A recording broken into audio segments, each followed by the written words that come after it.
Olá, sejam todos muito bem-vindos. Eu sou Luísa Nogueira e chego trazendo as informações do agronegócio.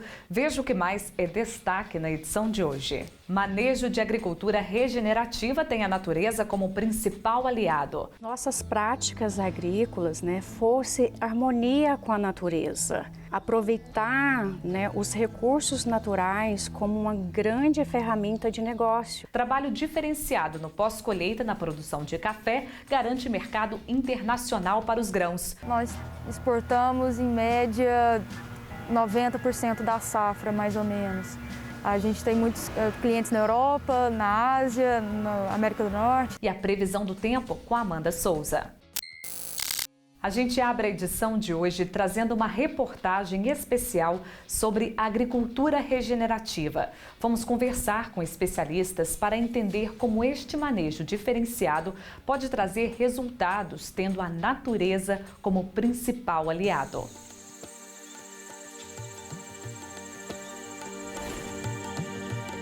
A agricultura regenerativa ela é uma agricultura que é baseada na abundância de recursos naturais. Hoje o ser humano está tendo impacto no meio ambiente que acaba trazendo mais esgotamento, mais escassez dos recursos naturais.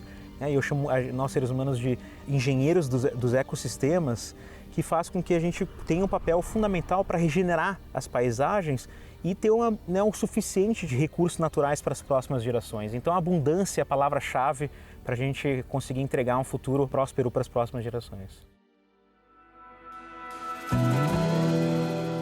Estamos no Cerrado Mineiro, em uma propriedade que é referência em sustentabilidade. Em 2021, marcamos presença mostrando o trabalho de agricultura regenerativa na fazenda. Agora voltamos para entender como as ações e os manejos estão acontecendo e também para verificar os reais benefícios dessa agricultura para garantir o equilíbrio ambiental. Em 2020, diante de todos os sinais que nós temos, climáticos, geadas, longas janelas sem chuvas, altas temperaturas, uma variação grande de produtividade, também incidência maior de doenças e pragas, nós resolvemos implantar a agricultura regenerativa, somando forças para que a gente pudesse alcançar uma cafeicultura mais resiliente, mais sustentável, que as nossas práticas agrícolas fosse harmonia com a natureza. Aproveitar os recursos naturais como uma grande ferramenta de negócio.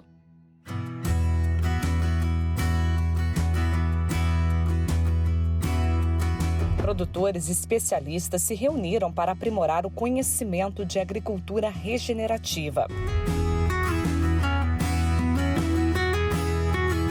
Nós estamos aqui nessa área experimental onde acontece o projeto da agricultura regenerativa na fazenda. Essa é uma área cercada por mata nativa e a fazenda utiliza de duas técnicas.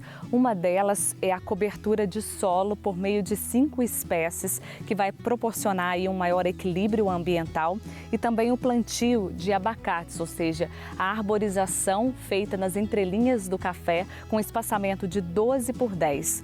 Todo esse manejo vai permitir um maior equilíbrio para a natureza. Nesse momento, o pessoal está avaliando exatamente o que tem de biodiversidade nesse solo que tem proporcionado aí melhores resultados. Isso que a gente está vendo aqui é resultado de um estudo de vários anos de pesquisa, onde a gente seleciona as principais espécies, tanto para o mix e também como fazer a ligação com as matas através de corredores com essas árvores. E quando a gente vai usar essas árvores, a gente também usa árvores onde a gente pesquisou que elas têm características que atraem e mantêm esses inimigos naturais que vão controlar as pragas do café.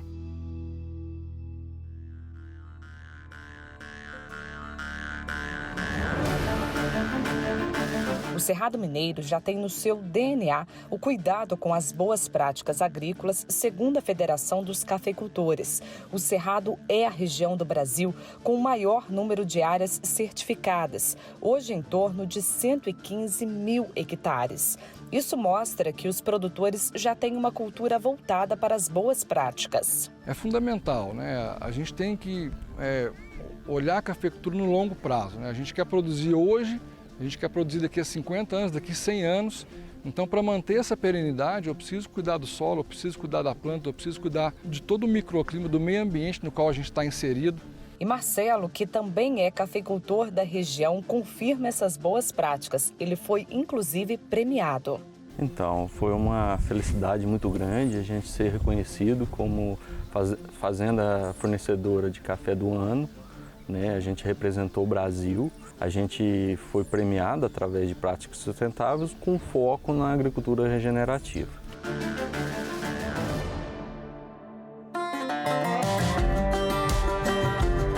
Para Guilherme, que é especialista em projetos de sustentabilidade, a agricultura regenerativa pode ser lucrativa e sustentável, tendo a natureza como a principal aliada. A agricultura regenerativa ela nasce com uma aptidão natural de colocar num mesmo formato muitas coisas que já existiam no passado e que surgem com a cafeicultura 4.0 do futuro. Eu gosto de definir esse novo formato de produzir café como a união desses dois mundos, da sabedoria do passado com startups e inovações do futuro.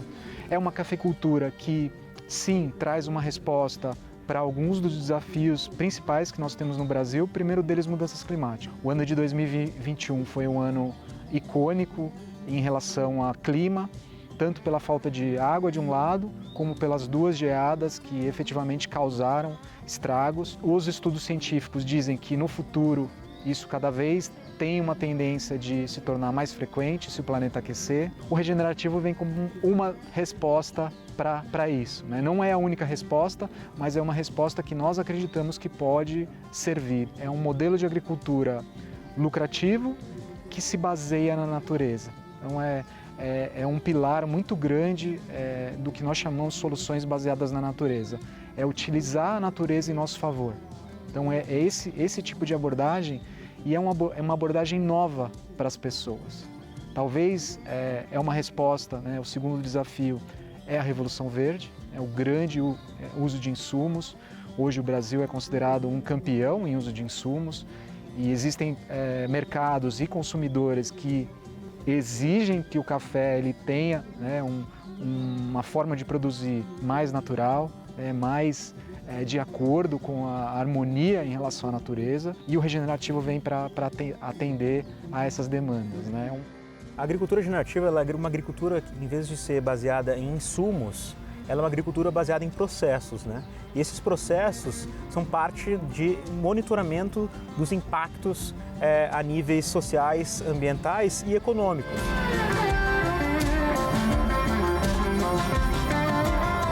O mais importante de tudo é você conseguir monitorar aquela propriedade na área superficial e a parte interna do solo de quantidade de carbono potencial, né? Então, o monitoramento na biomassa superficial do solo e abaixo do solo. E você tendo esse balanço de potencial de sequestro de carbono, você consegue certificar esse monitoramento e assim consegue validar isso no mercado e comercializar esse crédito, né? Hoje a gente está falando de um preço de $10 por tonelada de carbono no mercado, mas a gente conseguiu viabilizar uma operação de $20 por tonelada numa parceria que a gente executou.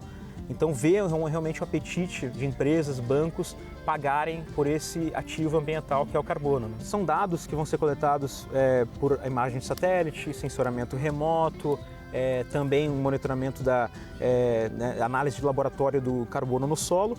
E esses dados vão ser traduzidos em tempo real para essa plataforma de monitoramento, onde as empresas, os produtores e os consumidores vão ter acesso em tempo real dos impactos, redução de emissões, né? E o sequestro de carbono também. Nós estamos dando as mãos, se unindo, somando forças para criarmos um movimento, para criarmos uma cafeicultura que possa contribuir e impactar positivamente o futuro das novas gerações. Eu quero chamar agora a Amanda Souza com as informações da previsão do tempo. Seja muito bem-vinda, Amanda. Olá, Luísa. Olá a todos que nos acompanham através do Play no Agro. A chuvarada tem preocupado os produtores rurais, principalmente sobre o Brasil Central. A zona de convergência do Atlântico Sul é responsável por manter essa chuva muito expressiva e também muito persistente em áreas produtoras do Centro-Oeste e do Sudeste também. A chuva que tem cortado o Brasil desde o final do ano passado, uma chuva muito persistente que acaba atrapalhando as atividades de campo, além de provocar também um excesso de umidade no solo. Muitas áreas já sentiram até mesmo a erosão do solo por conta desse excesso de umidade. A chuva não tem dado trégua, mas a boa notícia é que esse padrão agora é quebrado. A zona de convergência do Atlântico Sul agora para de atuar e a chuva volta a ficar mais distribuída sobre os extremos do Brasil. Ou seja, no Brasil Central a chuva dá uma trégua no decorrer desses próximos dias e a chuva volta a ficar mais concentrada em áreas da região norte e principalmente da região sul do Brasil. E aí sim, uma boa notícia, um bom retorno dessa chuva por conta de uma nova frente fria e as pancadas que são muito esperadas pelos produtores na região sul do Brasil. Isso porque a safra de soja e de milho da safra de verão já tem sentido muito essa estiagem em áreas do Rio Grande do Sul, de Santa Catarina, no Paraná e inclusive em Mato Grosso do Sul, ou seja, essas áreas mais ao sul do Brasil, já com esse tempo mais seco, com essa estiagem provocando quebra já na safra, enquanto que nas outras áreas o excesso de umidade preocupava. Então, a partir desta semana, a expectativa é realmente dessa chuva retornando até a região sul do Brasil por conta de uma nova frente fria. A chuva dá uma trégua sobre o Brasil Central, não quer dizer ausência total de chuva, pode acontecer, mas já não fica aquele padrão chuvoso, ou seja, dias consecutivos de muita chuva, uma chuva frequente a qualquer momento do dia. Pode chover no decorrer desta semana em áreas, sim, produtoras do Sudeste e do Centro-Oeste, mas voltam a ser aquelas pancadas de verão, inclusive contando com o aumento da temperatura, ou seja, ao que tudo indica, o sol volta a aparecer mais, a temperatura sobe de forma expressiva no decorrer desses próximos dias. Isso porque já tem chegado aí uma onda de calor na região sul do Brasil já nesses próximos dias e aí depois, ao longo da próxima semana, esse calor também avançando sobre áreas do centro-sul do Brasil, áreas do sudeste, do centro-oeste também devem contar com essas temperaturas mais elevadas, ou seja, volta aquela cara do verão, temperaturas mais elevadas, tem possibilidade para pancadas de chuva, já não fica aquele dia mais chuvoso, aquela nebulosidade toda persistente. Então temos esse retorno da chuva contando já nesta semana em áreas da região sul do Brasil e aí a gente já fica de olho de forma um pouquinho mais estendida. Ao que tudo indica, a tendência até o final de janeiro é dessa chuva realmente se espalhando mais pela região sul do Brasil, ou seja, teremos sim uma reposição significativa da umidade no solo sobre importantes áreas produtoras do Rio Grande do Sul, de Santa Catarina, do Paraná e em Mato Grosso do Sul também. E aí, com essa trégua da chuva no decorrer dessa semana em áreas do Brasil Central, depois com o avanço dessa frente fria que passa pela região sul nessa semana, na próxima, aí sim volta um pouquinho mais de chuva sobre áreas de São Paulo, de Minas Gerais também. Então, até o final do mês de janeiro, mais chuva para cair sobre áreas produtoras no Brasil.